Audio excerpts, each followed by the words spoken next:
دنیا کی تخلیق کے بعد جب حضرت آدم علیہ السلام زمین پر بھیجے گئے تو انسانیت کا پہلا دور نور ہدایت سے روشن تھا۔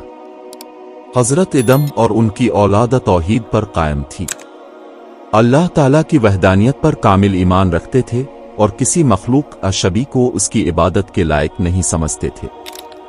اس وقت زمین پر ہر انسان کا دل پاکیزہ، زبان ذکر الہی سے معطر اور عمل عبادت کے تابع تھا۔ وقت گزرتا گیا، حضرت آدم کی اولاد میں اضافہ ہوا، بستیاں آباد ہوئیں اور نسلیں پروان چڑھنے لگیں۔ ان نسلوں میں اللہ کے نیک بندے، صالحین اور عبادت گزار انسان بھی پیدا ہوئے جنہوں نے اپنی زندگی اللہ کی رضا کے لیے وقف کر دی۔ یہ بزرگ لوگ اپنی قوم کے لیے نمونہ تھے، ان کی دعائیں، شب بیداریاں اور عاجزی دلوں کو متاثر کرتی تھیں۔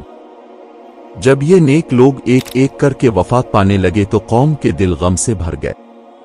ان کی یادیں لوگوں کے دلوں میں زندہ رہیں اور انہی یادوں کو دوام بخشنے کے لیے کچھ لوگوں نے ان کے مجسمے اور تصاویر بنانا شروع کی۔ ابتدا میں نیت صرف یادگار قائم کرنے کی تھی اور ان مجسموں کو اللہ کے نیک بندوں کی علامت سمجھا جاتا تھا، نہ کہ معبود۔ یہ تصاویر اور مجسمے ان کی عبادت کے لیے نہ تھے بلکہ محض تعظیم و یادگار کے لیے تھے۔ لیکن وقت کے ساتھ جب وہ نسلیں فوت ہو گئیں اور نئی نسلیں آئیں تو انہوں نے اپنے آبا و اجداد کے ان مجسموں کو کچھ زیادہ اہمیت دینا شروع کر دی۔ ان کے سامنے جھکنا، ہاتھ باندھنا اور احترام میں کچھ عبادتی حرکات کرنا شروع کر دیں۔ یوں ایک خاموش تبدیلی رونما ہوئی، تعظیم عبادت میں بدلنے لگی۔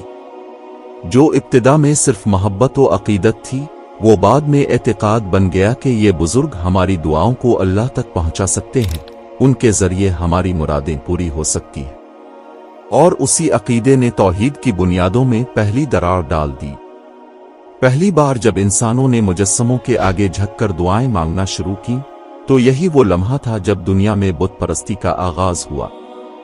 اللہ کے نیک بندوں کو ان کے مقام سے بڑھا کر الہی صفات کا حامل سمجھنا شروع کر دیا گیا اور انہیں حاجت روا، مشکل کشا اور سفارشی مانا جانے لگا۔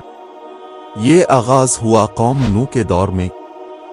حضرت نوح کے زمانے سے پہلے 5 نیک بزرگ ود، سوا، یغوث، یوق اور نصر تھے۔ جب یہ فوت ہوئے تو شیطان نے انسانوں کے دلوں میں وسوسے ڈالے کہ ان کی تصاویر بناؤ تاکہ ان کو دیکھ کرنے کی یاد آتی رہے۔ لوگوں نے ایسا ہی کیا۔ وقت کے ساتھ جب وہ نسلیں گزر گئیں تو نئی نسلوں نے ان مجسموں کو صرف نیکوں کی یادگار نہیں بلکہ ان کی عبادت کا مرکز بنا لیا۔ شیطان نے ان کے دلوں میں یہ ڈال دیا کہ یہ تمہارے خداؤں کی مانند ہیں، ان سے مانگو، ان کے سامنے جھکو۔ یوں بت پرستی کھلم کھلا شروع ہو گئی۔ حضرت نوح اللہ کے سچے پیغمبر تھے۔ ابن اپنی قوم کو مسلسل 950 سال تک توحید کی دعوت دی، ان کو سمجھایا کہ یہ تمہارے ہاتھوں کے بنائے ہوئے بت کچھ نہیں کر سکتے، نہ فائدہ پہنچا سکتے نہ نقصان۔ لیکن قوم اپنی ضد پر قائم رہی اور کفر و شرک میں مزید ڈوبتی چلی گئی۔ حضرت نوح کی کوششوں کے باوجود قوم نے انکار کیا۔ وہ کہتے، اے نوح، تمہاری باتیں ہمارے دلوں پر اثر نہیں کرتی، ہم تو اپنے بزرگوں کے دین پر ہیں۔ انہوں نے اپنے بتوں کو چھوڑنے سے انکار کر دیا اور ان کے نام لے کر ان کی عبادت کو جاری رکھا۔ یہ وہ پہلا دور تھا جب بتوں کو صرف علامت نہیں بلکہ معبود سمجھا گیا۔ ان کے ناموں پر نظر و نیاز دی جاتی، ان کے گرد طواف کیا جاتا اور ان سے مرادیں مانگی جاتی۔ یہی وہ وقت تھا جب زمین پر شرک نے پہلی بار منظم شکل اختیار کی۔ شیطان کی چال کامیاب ہوئی۔ انسان فطری طور پر جس فطرت پر پیدا ہوا تھا یعنی توحید کی فطرت، اس سے ہٹ گیا۔ دلوں میں اللہ کی عظمت کی جگہ خوف اور عقیدت نے مجسموں کے لیے لے لی جو محض پتھر لکڑی کے بنے ہوئے تھے۔ وقت گزرتا گیا اور مختلف قوموں میں بت پرستی ایک رواج بن گئی۔ ہر علاقے، ہر نسل اور ہر تہذیب نے اپنے حساب سے دیوی دیوتا بنا لیے۔ کہیں سورج کی پوجا، کہیں چاند کی، کہیں درختوں کی اور کہیں جانوروں کی۔ ہر قوم نے اپنے تخیل سے خدا تراش لیا۔